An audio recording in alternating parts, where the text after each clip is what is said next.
Hello everyone, in this video I'll show you how to make box text in Photoshop step by step.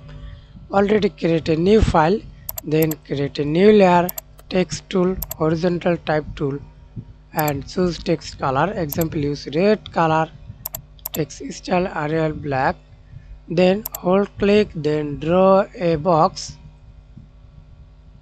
and type your text or paste your text.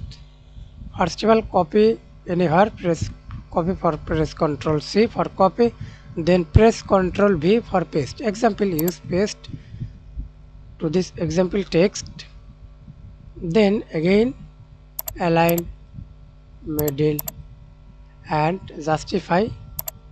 Click this paragraph icon or go to window tab, select click character panel, then show this icon paragraph, justify, fill.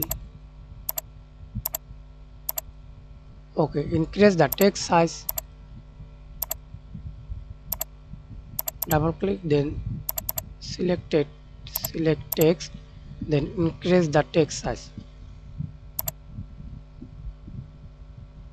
Press Ctrl T, hold shift, resize.